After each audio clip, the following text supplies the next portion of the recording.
Bonsoir à tous, je suis ravi de vous retrouver dans Lundi Sport. Ce soir, sport mécanique sommaire. Le week-end dernier, l'association de 4x4 Double Pont était de sortie. 2 parcours au programme, balade sur la route de Nérin entre Bourail et Poya le samedi, puis la mérétrice de la forêt d'Ugne jusqu'à Ouégoua le dimanche. Pour en parler, nous recevons le président de l'association, Reynold Bonenfant. Qu'est-ce qui pousse ces pilotes à atteindre les 1 km/h dans leur bolide? Notre recrue 2023 dans Lundi Sport revient en pleine forme. Marc viendra avec son humour nous parler de son rapport tout particulier qu'il entretient avec les voitures. Athlétisme dans notre page Kagou d'ailleurs, saut à la perche, record de Nouvelle-Calédonie pour Vadim Strougar en réalisant 4,35 m. Le Kagou remporte une belle médaille de bronze, on l'écoutera dans la rubrique Kagou d'ailleurs. Bonsoir à tous et bonsoir Reynold. Bonsoir Adrien. Bonsoir. Alors on va s'attarder sur la deuxième partie de votre week-end. Vous étiez 6 voitures à s'élancer pour la sortie du club Double Pont de 4x4 de la forêt d'Ugne jusqu'à Ouégoua. L'idée c'était de prendre l'ancienne route, la mérétrice qui longe le Diaote. Donc c'est un parcours très marécageux. On voit la carte. Alors c'était une première dans le nord. Comment ça s'est passé Reynold ? Ah ben ça s'est passé très dur. Très lentement surtout. Très lentement, ouais, mais bon, physiquement c'était difficile. Ok. Les voitures et les bonhommes ont eu pour leur grade. Ok. Alors si j'ai bien compris, vous avez dû changer d'itinéraire, hein ? On a changé, ouais, on a modifié sur les conseils des gens du coin. On a fait 2-3 détours pour des passages plus faciles.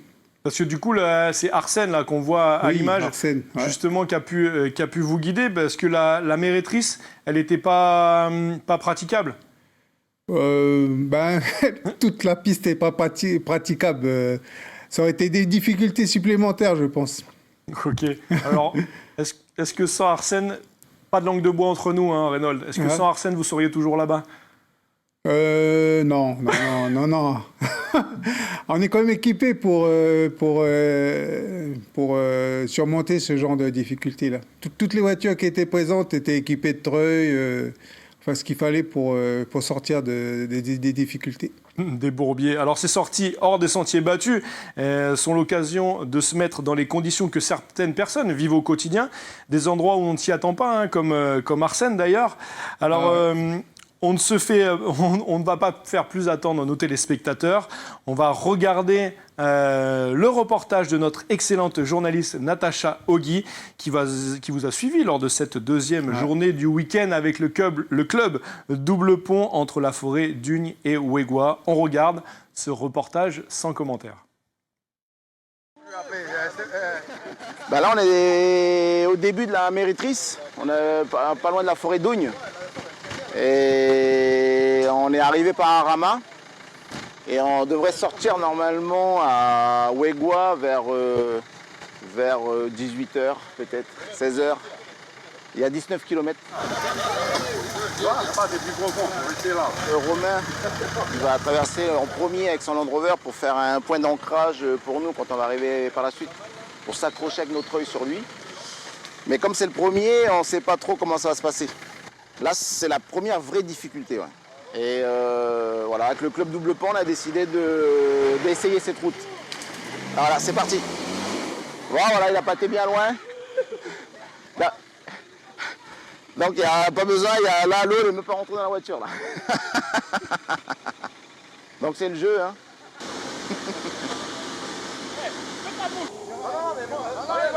Il va avancer, là, ça y est, la prochaine plus. C'est bon. Donc là, il a calé en plein dans l'eau là. Donc il y a de l'eau déjà qui rentre, mais on ne sait pas pourquoi il a calé. Est-ce que c'est parce que c'est l'échappement qui s'est bouché avec l'eau, il n'a pas assez accéléré, ou alors c'est de l'eau pire qui est rentrée par le schnorkel, une fuite peut-être dans le schnorkel et que ça aurait peut-être fait caler le moteur. Là, c'est plus grave. Diagnostic, docteur, c'est l'avantage qu'il y a avec le club Double Pan, c'est qu'il y a toujours des mécanos ou de l'entraide, on a toujours des pièces de rechange. Ouais. Voilà, et le club, il a du matériel de déplantage, donc voilà, par exemple des rallonges, des plaques de désensablage, des tronçonneuses. Donc c'est l'intérêt de faire ces sorties-là avec le club Double Pan.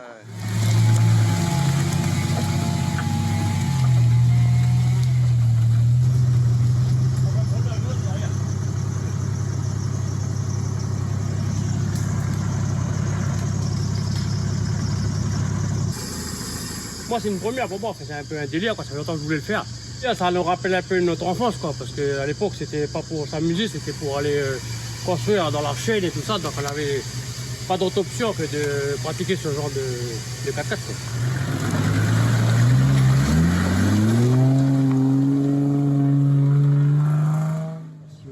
Il y a longtemps qu'on n'avait pas joué dans la boue. Et les paysages sont magnifiques. Le pays est beau.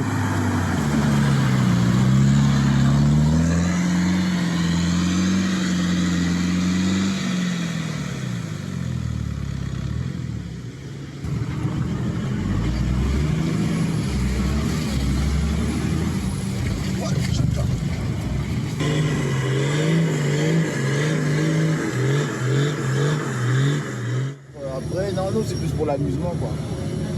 C'est plus pour passer des endroits exceptionnels où on peut y aller que en 4x4.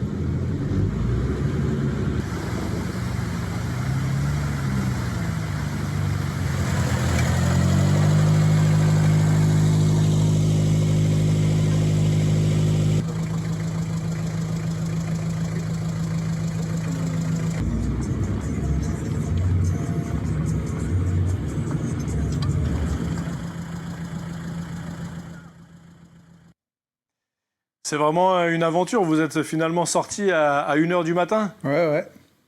On avait prévu, enfin on avait estimé, Stéphane avait estimé 18 heures sortir sur la route de Ouégoua et la sortie de finir sur, la journée devait se finir sur la rivière Salée à Népouy et on s'est arrêté à Koumak. À la base, moi, il m'avait dit 14h max. Hein. Ah ouais. Oui. Alors, qu'est-ce qui vous pousse à faire ça, à vous embourber comme ça? Oh, on se pousse pas à être embourbé, mais c'est la passion de la voiture, de découvrir des terrains nouveaux ou des terrains de jeu qu'on connaît déjà, mais qui changent tous les ans. Et puis c'est d'être avec des copains, c'est pas que s'amuser dans la boue, quoi. Hein. Alors, comment tu définirais le sport que vous faites? C'est du franchissement d'obstacles? C'est pas du franchissement. Là, c'était du franchissement. Le terrain boueux, c'est de la balade en réalité. Après, on a des difficultés et on a des sorties de différents niveaux sur des zones, des terrains différents dans le sud. Et donc, c'est d'affronter des difficultés qui changent tous les ans. D'accord. Alors du coup, tu parles des niveaux. J'ai vu que c'était une sortie de niveau 2, le passage de la mérétrice. Est-ce que après coup, ça a été reconsidéré? Et combien il y a de niveaux d'ailleurs de difficulté? Il y a 3 niveaux. Il y a niveau 1, niveau 2, niveau 3. Okay. Après, il y a des variantes. On va mettre niveau 2, plus, ou niveau 3, plus, là, comme la mérétrice. OK. Donc là, ce que vous avez fait, c'est niveau 3 plus.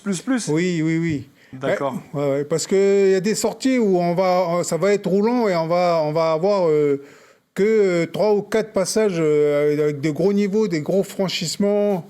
Et donc là, on va mettre une sortie de niveau 2, mais c'est pas toute tout le parcours. Par contre, la mérétrice, la particularité, c'est que c'est les 2 tiers de la piste qui a un niveau 2, voire 3++.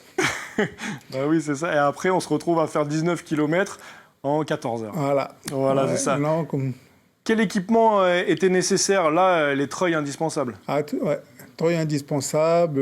Ouais, c'était Après, il y a des voitures qui sont équipées de blocage différentiel, mais là, ça ne sert à rien dans la boue parce que quand vous avez les cieux qui patinent, les 4 roues qui patinent, le blocage, il ne sert à rien. Donc, c'est le treuil qui vous aide à sortir là. Okay. Et puis des sangles, des rallonges pour pouvoir se gripper ou s'attacher. Comme il n'y a pas beaucoup de gros arbres, il y a des passages là où les arbres sont très très loin et donc on est obligé d'avoir des grandes distances de cordes pour pouvoir s'attacher dessus puis se tirer de là. Ok. Bon, en tout cas, il faut être équipé. Merci beaucoup, Reynald. On reste dans le thème avec Marc, notre nouvelle recrue. Tout de suite, ça va déraper, c'est de l'humour. Jingle.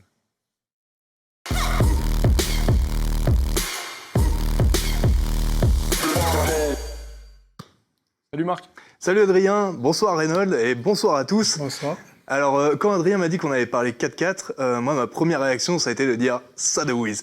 Ouais, franchement, je me suis dit que ça allait être cool. En plus, je vais pouvoir parler de mon expérience personnelle parce que je suis moi-même propriétaire d'un toy, un toy Yaris.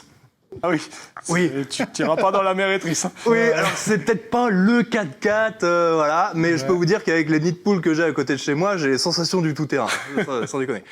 Alors, jusqu'à maintenant, je ne savais pas trop ce que c'était un club de 4x4. Et ce n'est qu'en regardant sur la page de Double Pont que j'ai compris que le but c'était de faire de la conduite tout-terrain, comme on vient de le voir sur le reportage de Natacha. Et donc c'est comme ça que je l'ai découvert. Alors, qu'est-ce que c'est que la conduite tout-terrain ?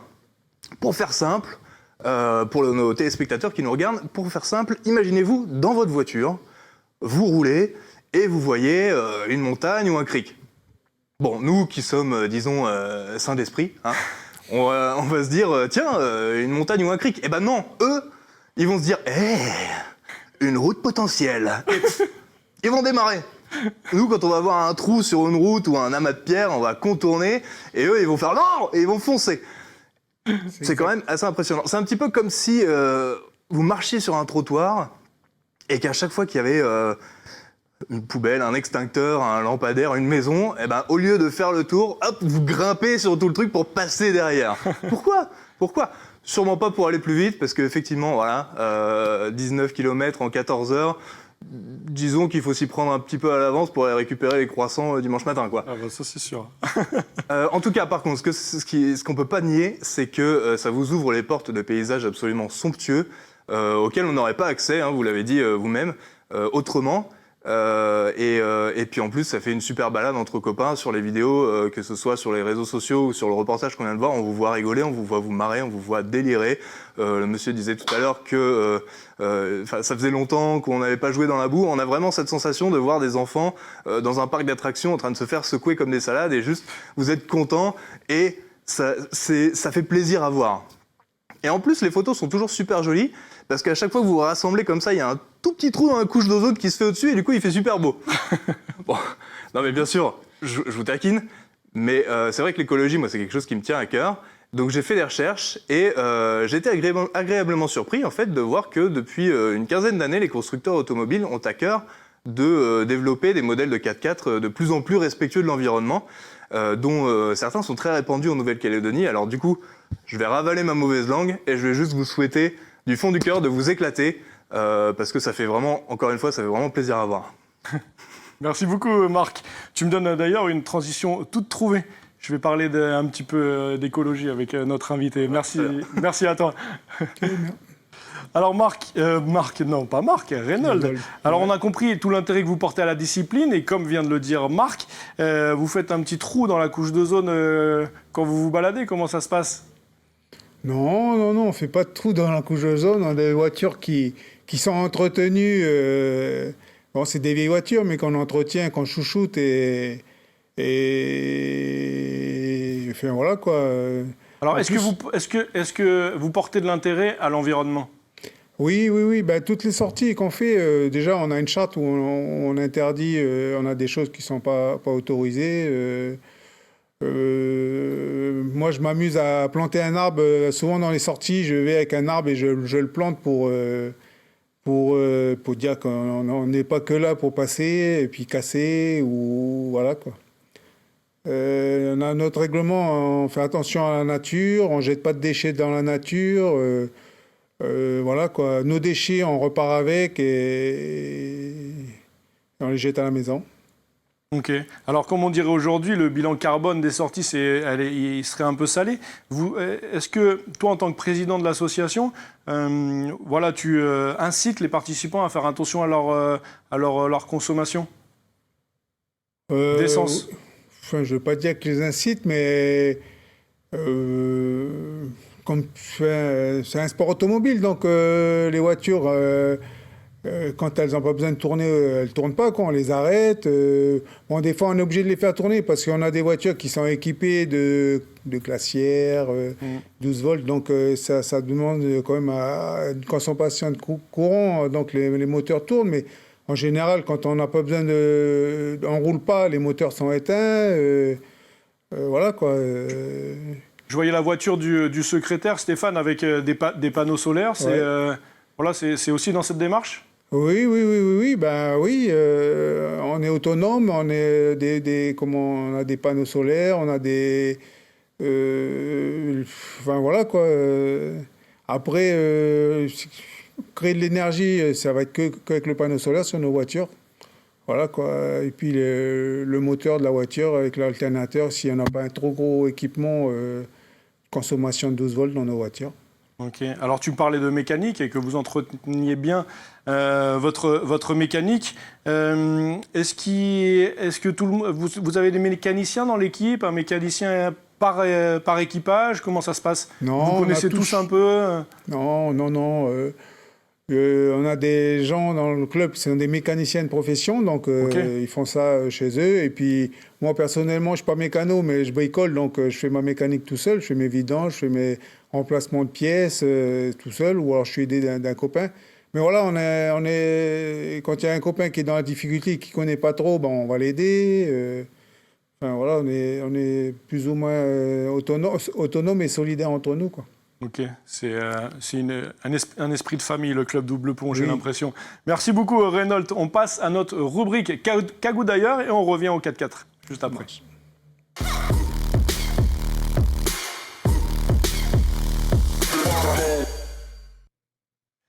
En athlétisme, record de Nouvelle-Calédonie pour Vadim Strugar en saut à la perche. Le Cagou de 15 ans a réalisé 4,35 m à son deuxième essai lors des championnats d'Australie des moins de 18 ans. Il a ainsi égalé le record de Nouvelle-Calédonie et cadet du saut à la perche. Grâce à cette performance, Vadim du club d'athlétisme de Jules Garnier remporte une belle médaille de bronze. On l'écoute. Mon ressenti, je suis assez fier de moi parce que déjà c'est une épreuve, c'est quand même une grosse charge mentale que j'ai réussi à assez bien gérer, je pense. Après, je vise toujours mieux, pour moi c'est qu'un début. Et mon objectif prochain, c'est les championnats de France en juillet. Et il faut vraiment que je me donne à fond pour y participer, car le niveau est un peu au-dessus, assez au-dessus même. Et il faudrait que je donne le meilleur de moi-même, même partout à l'entraînement, pour pouvoir exploser et faire les meilleures perfs en France. Et à noter que Vadim participait également à l'épreuve du 400 mètres. Il termine 6e en battant sa meilleure performance de bon augure pour la suite. Retour au 4-4, on l'a dit, c'est une première dans le Nord. Cette fois-ci, c'était dans la boue. Mais Reynolds, vous avez plus l'habitude des terrains du Sud et des terrains secs du Sud. Alors, est-ce que l'approche est différente, le pilotage est différent? Oui, on cherche nos trajectoires. Enfin, en début de sortie, on cherchait nos trajectoires. Il y a des ornières, donc on essaie de se mettre sur des endroits où ça grippe, ça accroche. Mais bon, au bout de plusieurs heures, tellement qu'on a subi, la voiture, elle allait où elle pouvait, quoi. C'était contraignant, quoi. Parce que quoi qu'on fasse, la voiture, elle se tassait, elle s'embourbait. Et il y a plein de passages, on a été obligé de les sortir au treuil. Donc, techniquement, voilà, on était vachement limité. On suivait ce que le terrain nous imposait. D'accord. Alors, quel est le plus difficile, j'ai envie de dire? S'il y en a un qui est plus difficile que l'autre, on a vu des images, c'était plus dans le sud. Après, voilà, les images de Natacha dans la boue. Qu'est-ce que... Le sud ou le Zumac, c'est beaucoup de cailloux, c'est aussi des terrains gras. Mais la différence, c'est que ça va être des petites portions sur la même distance. On aura, sur la même distance qu'on a fait avec la Méritrice, on aura 500 mètres de gras. Et le reste, c'est des franchissements d'obstacles, de routes, des ravines. Ça va être caillouteux ou ravineux, mais pas comme là. La Méritrice, c'est de la terre noire, c'est gras. Là, on voit Stéphane, il monte là facilement. Facilement. Il arrive à s'en sortir. Et là, dans la Méritrice, les passages où il a pu passer comme ça, il n'y en a pas eu tant que ça, quoi. Il n'y en a pas eu beaucoup. Ouais. Alors, est-ce que l'idée du club, c'est de revenir dans le Nord ou alors vous avez été baptisé? Non. Au contraire, on aime le challenge. Non, on va revenir dans le Nord. Ils vont nous revoir. Oui. C'était très, très difficile, mais c'est ça qu'on aime, quoi. Donc, on va remonter. Là, dans le mois prochain, on va sur Yingen. Donc, ça va être plus ou moins le même terrain, moins glissant, mais voilà, il y aura beaucoup de boue aussi. Ok. Alors, est-ce que l'idée, c'est de revenir et de nettoyer la Méritrice, comme vous n'avez pas pu l'emprunter de A à Z? On va peut-être pas la nettoyer, mais on va sûrement réparer certains passages pour faciliter le passage. Mais là, bon, après, la météo, on rentre dans une période où on va être sous El Niño, donc je pense qu'on aura beaucoup moins de travail avec le sec qui va arriver sur nous, là. Ouais, ça va être plus sec, les terrains vont être plus secs. Ouais. Alors, votre prochaine sortie, elle se fera où? Tu as parlé de Yingen. Est-ce qu'il y en a d'autres entre-temps? Si jamais il y a des intéressés pour faire du 1 km/h? Non, on fait à peu près une sortie par mois. Et là, quand c'est des sorties de niveau 3, comme ça, là, on restreint les inscriptions parce que là, 6 voitures, on a mis 14-15 heures. On avait estimé 15 voitures. Et si on avait été plus d'une dizaine de voitures, on serait resté beaucoup plus longtemps sur la piste. Alors du coup, si on veut faire des sorties, j'imagine que ça dépend les niveaux, mais il faut avoir un certain type de voiture, hein, certains équipements, j'imagine. Ouais, une voiture bien entretenue, assurée, et puis avec un équipement minimum pour chaque niveau. Voilà. D'accord. Au niveau de la sécurité, ça se passe comment, Reynolds? La sécurité, on attend que chaque voiture ait franchi le passage. La sécurité, le tourment sur la route, c'est le code de la route qui prime, avec des distances de sécurité entre les voitures pour pas, quand on roule en convoi, pour pas ralentir la circulation. Et autrement, dans les terrains comme ça, on est plus ou moins tous responsables de ce qu'on fait, quoi. Donc, on aime jouer dans la boue, mais on n'est pas des enfants non plus. On essaie de rester, de pas nous mettre en danger, quoi. D'accord, pas de mise en danger. Alors pour conclure, je voudrais vous montrer ces images. Vous allez les voir tout de suite. C'est Natacha Ogui, notre journaliste. Elle est en rose au milieu de l'eau. Alors elle n'a pas hésité à se mettre à l'eau pour nous faire de magnifiques images. Elle a même dégusté c'est ma voiture. Un petit peu de boue, exactement. Elle était avec toi à ce moment-là. J'espère qu'elle est sèche maintenant, hein, ta voiture, Reynolds. Elle est en train de sécher. Alors moi, je lui avais dit que la sortie jusqu'à Wegwa se terminait à 13h, max 14h. Alors je voulais encore la remercier une nouvelle fois d'avoir fait ces magnifiques images. Merci, Natacha. Reynolds, le mot de la fin, il est pour toi. Est-ce que tu veux nous dire quelque chose ? Je voulais faire un grand merci à Arsène, là, et puis à M. Mézières aussi, qui nous a accueillis là-bas. Et puis à la bonne humeur à la Forêt Dugne. À la Forêt Dugne, ouais. On a dormi chez M. Mézières, là, qui nous a accueillis, puis qui nous a un peu briefé sur la sortie la veille et le matin. Et puis, Natacha, de sa bonne humeur, elle a été vachement dynamique, elle était valable. Et puis, voilà, quoi.